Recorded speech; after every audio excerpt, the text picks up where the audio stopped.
विस्तार नहीं है। आ ब्रह्मस्तंभ पर्यंतम सर्वम मायामयम जगत सत्यम सत्यम पुनः सत्यम हरेर नामैव केवलम। और ये सूत्र किसी भी काल में किसी भी युग में लगता है, सटीक लगता है। महापुरुष कह रहे आप ब्रह्मस्तंभ पर्यंतम, ब्रह्मलोक पर्यंत सर्वम मायामयम जगत। इसलिए आरंभ मैंने यही से किया कि श्लोक में अब परलोक में, भूत में, वर्तमान में या भविष्य में, स्थूल जगत में या सूक्ष्म जगत में, इससे सारे अस्तित्व में सब कुछ मिटने वाला ही है। अद्भुत क्या है, अनुपम क्या है, विलक्षण क्या है? प्रेम है। प्रेम का बीज क्या है? नाम ही प्रेम का बीज है। अच्छा, जब प्रेम की बात कही जाए ना, हम 3 दिन यहां पर चर्चा करेंगे। और मैंने पहले आपको कहा कि भाई कोई प्रवचन उपदेश नहीं है, यहां हमको कुछ और कहना नहीं। ये जो स्थान है ना, इस स्थान का आकर्षण हमको यहां पर ले आया कि जहां दृष्टि जा रही है वहां पर तरुलताओं का ही सानिध्य है, श्री जी के चरणों की छाया है, जुगल की अत्यंत प्रिय श्री चित्रा सखी जू का सानिध्य है। रविदास जी ने यही तो सिखाया है ना, सखियन शरण भाव धरी आवे, तब या रस के स्वाद ही पावे, प्रथम सखियन की कृपा मनाऊं और तब या रस की कणिका पाऊं। हम तो उस रस की कणिका प्राप्त करने के लिए आए हैं। मैं क्या कहूंगा भाई, मैंने तो यहां आरंभ किया और तो मुझे लगा कि भाई यहां तो कुछ भी कहना संभव नहीं होगा। मैं क्या कहूंगा, यहां मैं कुछ कहने सुनने के लिए नहीं आया हूं। यहां तो भाई आपके साथ बैठकर मिलकर और जिस प्रिया जी के नाम की ओर संकेत श्री देवदास जी करते हैं, कुंवरी किशोरी नाम सो उपजो दृढ़ विश्वास, उस नाम का आश्रय लेकर, क्योंकि प्रेम का बीज वही है। और मैं आपको यह निवेदन कर रहा हूं कि जब मैं प्रेम कहूं तो मति भ्रम उपस्थित ना हो। वो जो माता अपने बालक को देती है, मैं उस प्रेम की बात नहीं कर रहा। जो एक सखा अपने सखा को देता है, मैं उस प्रेम की बात भी नहीं कर रहा। संसार में नायक और नायिका के मध्य में जो देखा जाता है, मैं उस प्रेम की बात भी नहीं कर रहा। कबीर कहते हैं प्रेम उसी को कहना चाहिए जो साहिब से मिलाता हो। जब मैं प्रेम कहूं तो अर्थात, तो शायद गत वर्ष राधा अष्टमी पर हमने एक सवैया याद किया था 42 लीला का, है ना। देखो ये जो समय है ना, इस समय श्री जी 42 लीला सुनते हैं। इसलिए मैं यही भाव लेकर आया था कि भाई श्री जी को 42 लीला सुनानी है। ध्रुवदास जी की वाणी और प्रिया प्रीतम को अतिशय प्रिय है वाणी हित ध्रुवदास की, सुन जोरी मुस्कात। तो जैसे ही मैं प्रेम कहूं, आपकी भाव भावना में कुछ स्फुरना होनी चाहिए। तो प्रथम बात यह हमारी समझ में आती है कि इतनी महिमा महापुरुषों ने इस मानव जीवन की गाई है। साधन धाम मोक्ष कर द्वारा, श्रीमद् भागवत कहती है मोक्ष द्वारम अपावृतम, खुला हुआ मोक्ष का द्वार है। और इसको प्राप्त करके भी जो श्रेष्ठ वस्तु को प्राप्त करने का साधन नहीं करता है, वो मूढ़ है। उपनिषद की आज्ञा है उत्तिष्ठत जागृत प्राप्य वरान्य बोधत, श्रेष्ठतम को प्राप्त करना है। साधारण वस्तु प्राप्त करने के लिए मनुष्य जीवन नहीं मिला है, साधारण विषय भोग प्राप्त करने के लिए यह जीवन नहीं है। दुर्लभम त्रयमेव एतद् देवानुग्रह हेतुकम मनुष्यत्वम मुक्षत्वम महापुरुष संशयः। भगवान आदि शंकराचार्य कहते हैं दुर्लभम त्रयमेव एतद् देवानुग्रह हेतुकम। 3 बात अगर हो तो समझना चाहिए कि इष्ट की, आराध्य की, परम प्रभु की कृपा है। क्या? मनुष्यत्वम। सबसे पहली कृपा क्या है? मनुष्यत्वम, फिर मुमुक्षत्वम और फिर महापुरुष संशय। तो साधारण वस्तु पाने के लिए ये जीवन नहीं मिला है। साधारण माने, मैंने आरंभ इसी भाव से किया। साधारण अर्थात आपको बताया मैंने, नहीं संसार नहीं, मैंने स्पष्ट करके बताया। अच्छा, संसार में तो स्वर्ग मिल जाए तो लीजिएगा, जो बनता है बिगड़ता है। इसी का संकेत आचार्य प्रभु अपनी वाणी में करते हैं। व्यास जी को क्या कहा महाप्रभु जी ने? जय श्री हित हरिवंश प्रपंच बंच सब काल ब्याल को खायो। सेवक जी महाराज कह रहे, कहा भय किए कर्म जगदान देत देत फल न पाए, उच्च उच्च देवलोक चड्डही पर पर्यो प्रवाह काल के कदापि छूटी है नहीं। वो सब साधारण है, सब साधारण है।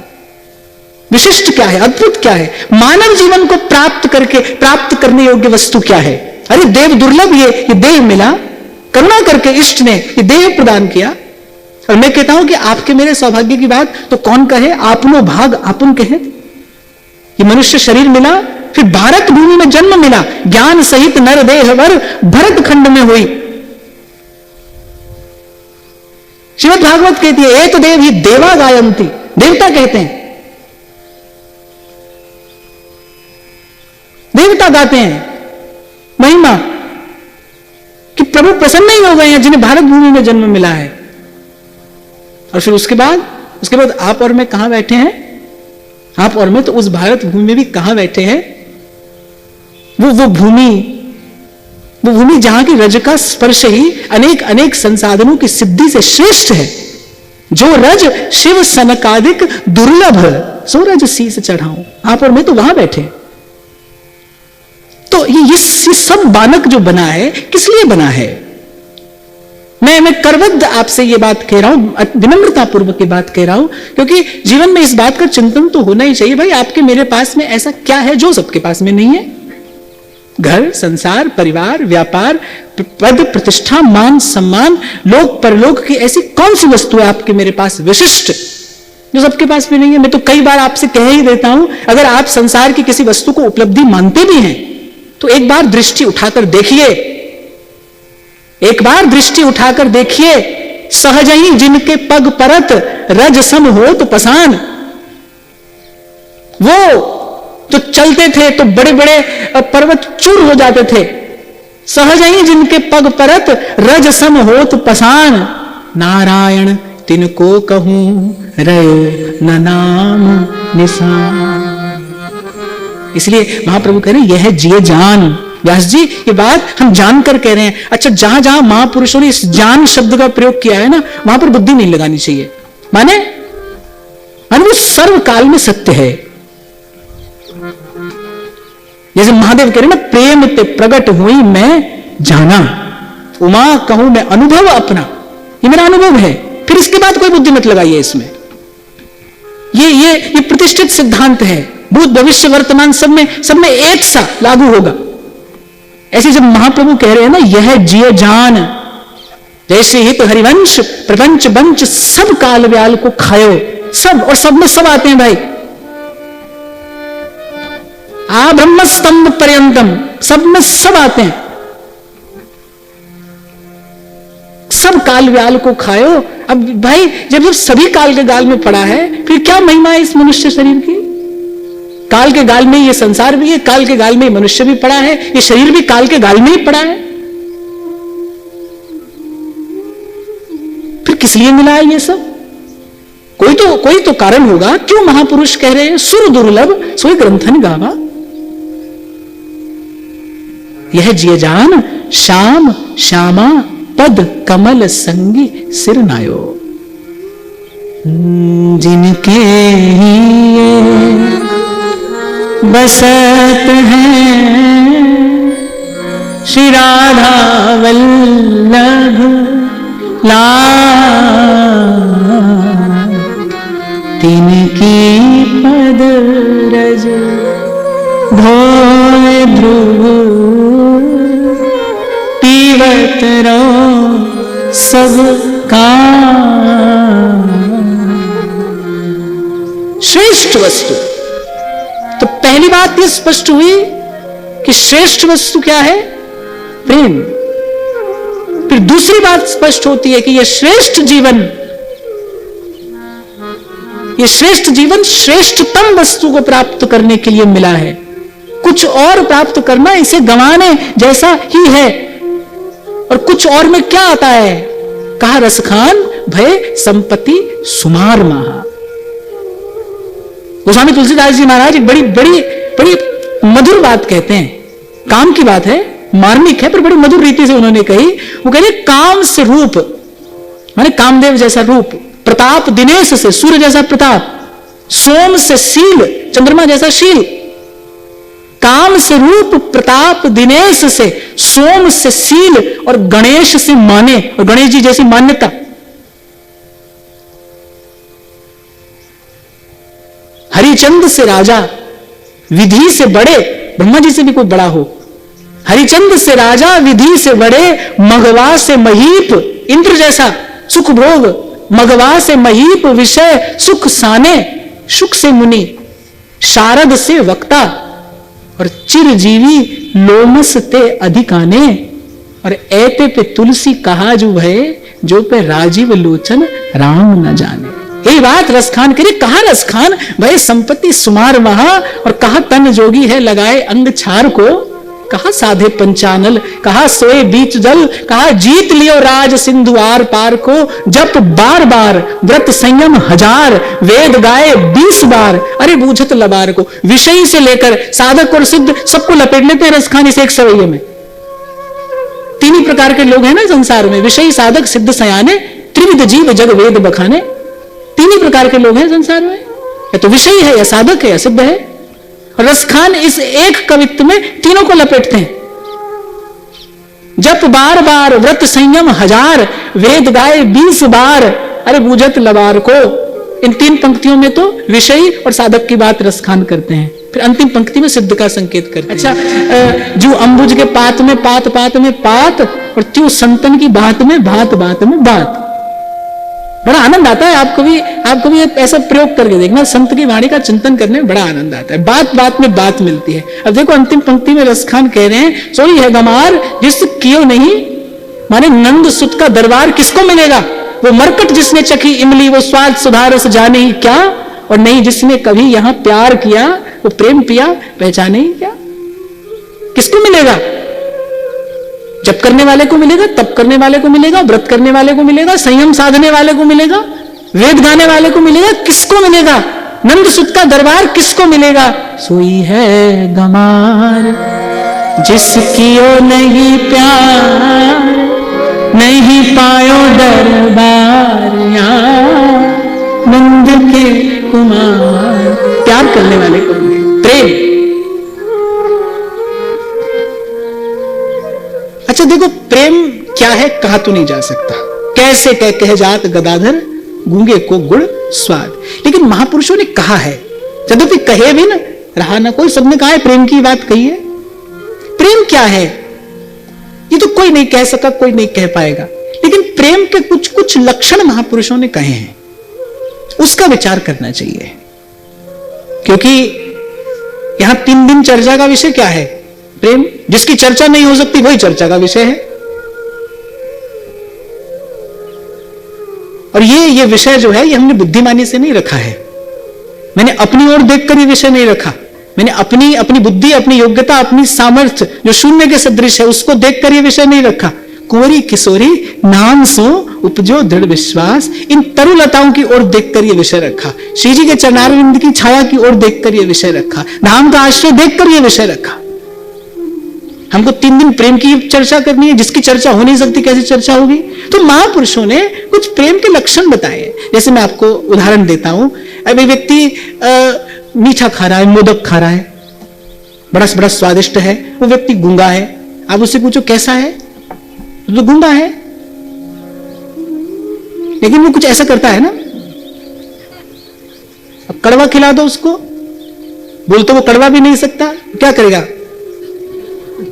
मैंने मुझे जो लक्षण प्रकट हो रहा है ना, उसकी चेष्टा जो है, उसका हाव भाव जो है, उसकी चेष्टा जो है, वो कुछ कुछ संकेत करती है कि हाँ भाई ये वस्तु अच्छी है या ये वस्तु अच्छी नहीं है। ऐसे महापुरुषों ने प्रेम के विषय में तो कुछ नहीं कहा जा सकता। गुण रहितम, कामना रहितम, सूक्ष्मतरम, अविच्छिन्नम, अनुभव रूपम, ये सब कह के भी अंत में देवर्षि कहते हैं भाई अनुभव करो, आप ही करो।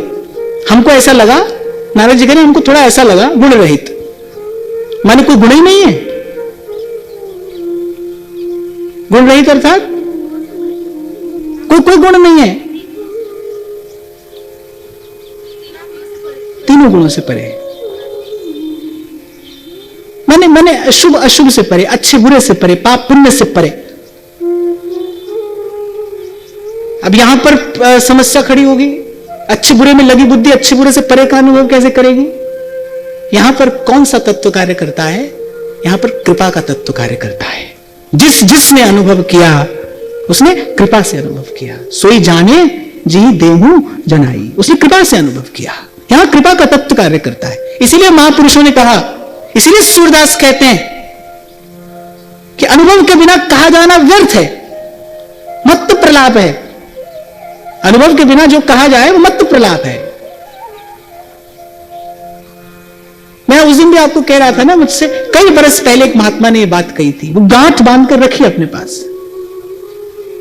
उन्होंने कहा कि बेटा ध्यान रखना, तुम्हारे वक्तव्य में पुनरुक्ति भले हो पर अतिशयोक्ति नहीं होनी चाहिए।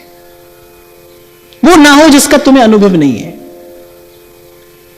एक बड़ी अच्छी बात संत दादू कहते घी व दूध में रमी रया। कितने लोगों को पता है कि दूध में घी होता है? सबको मालूम है, घी व दूध में रमी रया। ऐसे व्यापक सब ही ठौर, हरि व्यापक सर्वत्र समाना, छोटा सा बच्चा भी बता देगा सब जगह भगवान है। पर कह रहे दादू बकता बहुत हैं,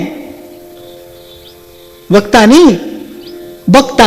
वो कह रहे दादू बकता बहुत है, बकने वाले, ये बात बकने वाले, हरि व्यापक सर्वत्र समाना, सब जगह भगवान है, सब भगवान का ही है, बोलिए बकने वाले बहुत हैं पर मत काढ़े थे, और जिन्होंने अनुभव किया है वो थोड़े ही हैं। घी में घी कहां से आया है? दूध से आया है, दूध की बूंद बूंद में घी है, सब जानते हैं। पर भाई जिन्होंने पहले दही जमाया है, फिर उसे बिलोया है, बिलोकर माखन निकाला है, और फिर उसे तपाया है, अंत में जो घी हाथ में आया है, ऐसी प्रक्रिया करने वाले लोग तो थोड़े ही मिलेंगे ना। जानने वाले तो बहुत है, जिन्होंने केवल पता है, जिन्हें हाँ ऐसा होता है, पर अनुभवी थोड़े हैं, थोड़े। तो बात मेरे तो बहुत काम आई, अब तक आ रही है कि पुनरुक्ति भले हो, पुनरुक्ति दोष नहीं है, वक्तव्य में पुनरुक्ति दोष नहीं है, अतिशयोक्ति दोष है। अतिशयोक्ति ना हो, वही कहा जाए जिसका थोड़ा किंचित निकट का, आसपास का आपको अनुभव हो। तो महापुरुष देखो, नारद जी जैसे महापुरुष जब प्रेम की बात कहते हैं तो कहते हैं भाई ऐसे हमारा अनुभव है, गुण रहितम, त्रिगुण से परे, ना अच्छा न बुरा, न मीठा न कड़वा, न शुभ न अशुभ, त्रिगुण से परे।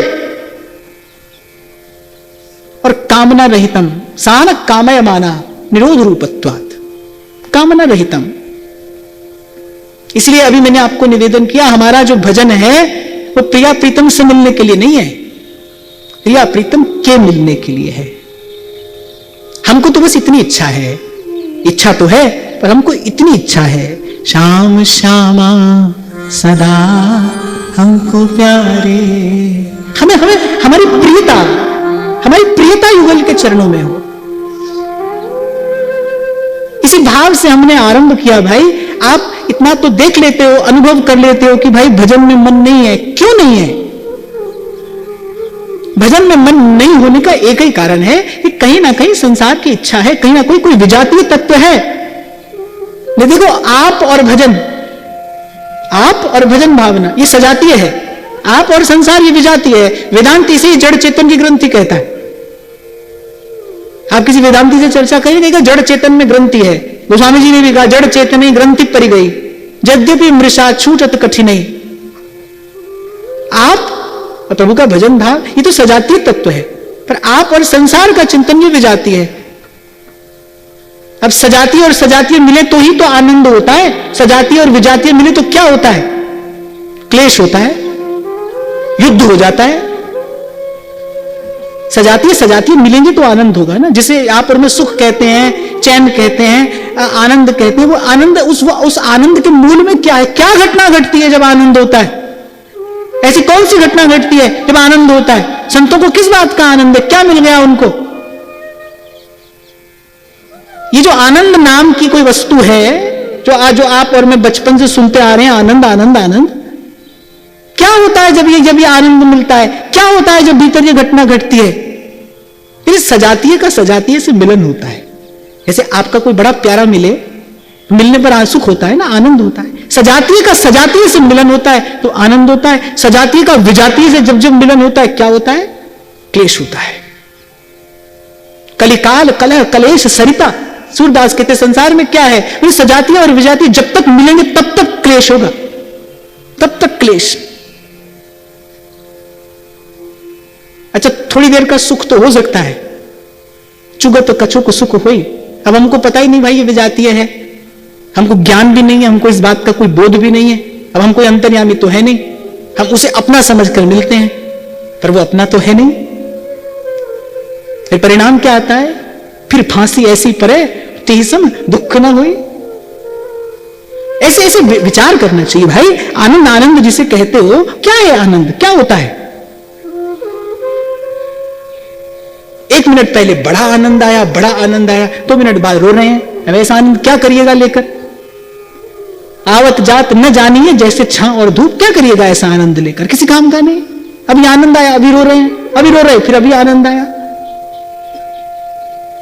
ये वो जो आनंद है जिसे प्राप्त करके महापुरुष कह रहे हैं भाई अब कुछ और नहीं जानना।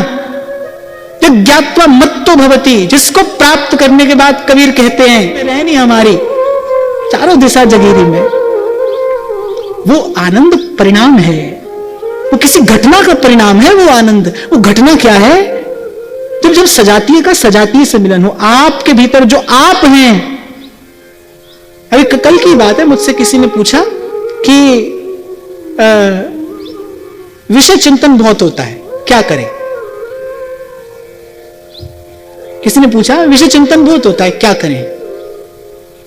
मैंने कहा ये पंक्ति ठीक से बोलो, किसको होता है विषय चिंतन? तो उसने कहा कि मैं बहुत विषय चिंतन करता हूं।